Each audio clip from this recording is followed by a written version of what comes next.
So it's now the day after, the night before. Latoya had a hair show last night, so I thought while she's had her hair all amazified and made amazing, I'll get a couple of photos.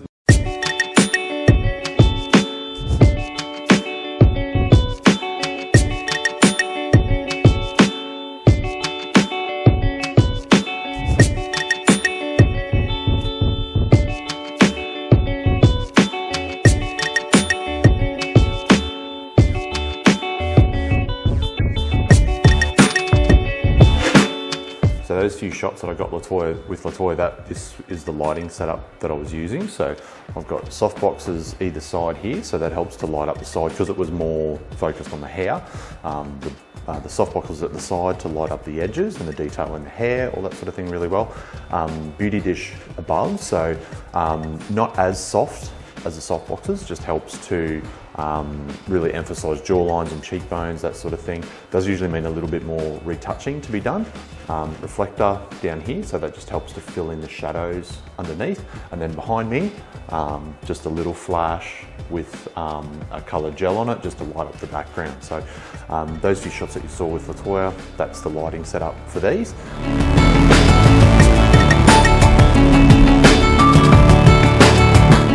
Okay, so this lighting setup here, this is the beauty dish. So it's around about, I'd say probably about 35, 40 centimetres wide. So it does give a softish kind of light, like it's not too harsh, you're not seeing any strong shadows, anything like that. It does have, help emphasise cheekbones and jawlines, that you can soften that if you need to with a reflector. Let me just find a reflector.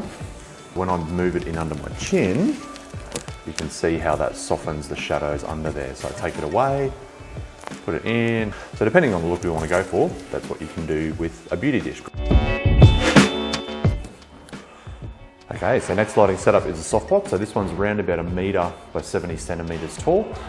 So compared to the beauty dish, it's about 40 centimetres circle, a much softer source of light. And then the closer I can get that light source, the softer it's going to look. So I use this quite a lot with our sort of corporate portrait. So softbox, next one, directional lighting, so quite harsh to look at.